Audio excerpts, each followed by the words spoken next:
All right, every teacher has been there. A student makes a mistake, and in that split second, you have to decide, what do I do now? Today, we're going to dive into the art and science of error correction. We'll see how to turn what can be a moment of anxiety into a really powerful teaching opportunity using a teacher's toolkit. Let's get into it. So, picture this. You're in class, and a student, feeling proud, says, "I have 20 years old."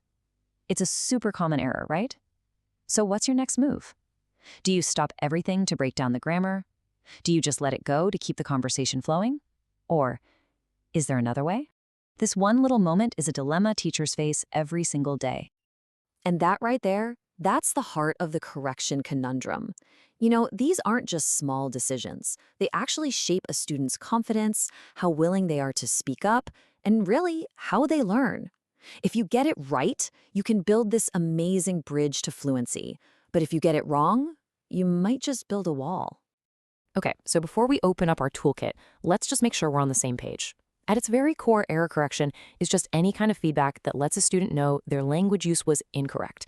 It sounds super simple, but as we're about to find out, the way you give that feedback, well, that changes everything.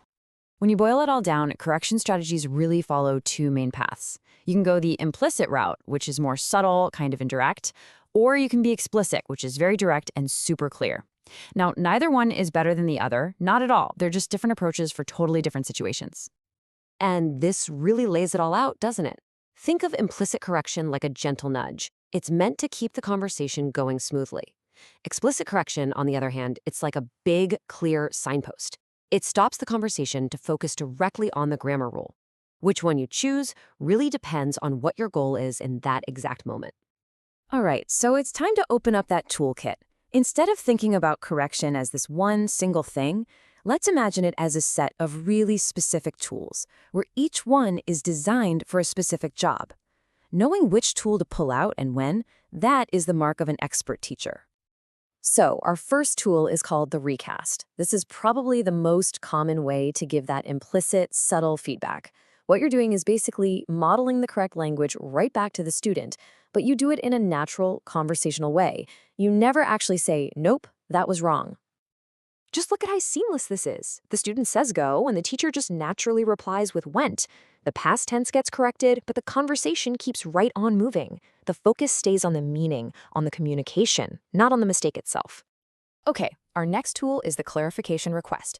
And this one is interesting because it puts the ball right back in the student's court. You're basically signaling that, hey, I didn't quite get that. And that little signal often pushes the student to rethink their language and correct themselves.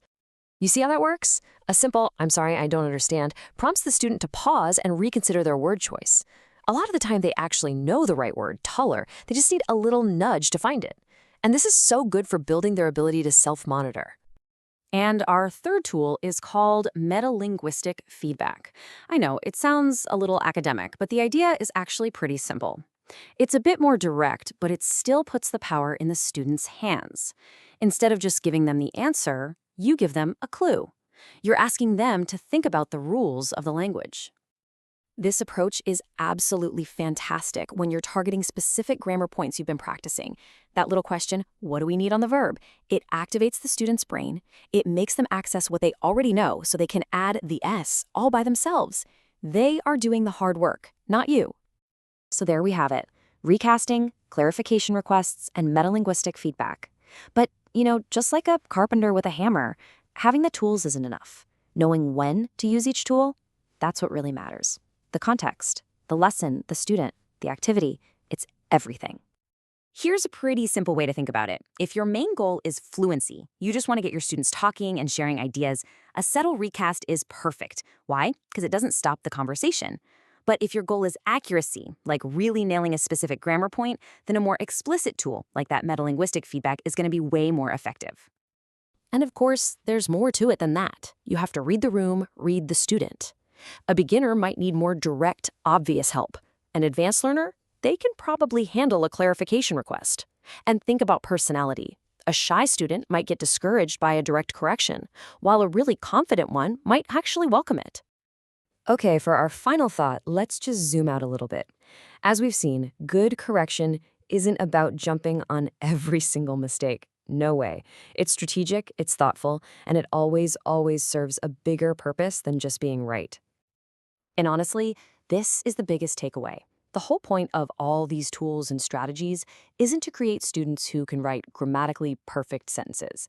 The real goal, the bigger prize, is to build confident, resilient, and effective communicators who aren't afraid to make a few mistakes along the way.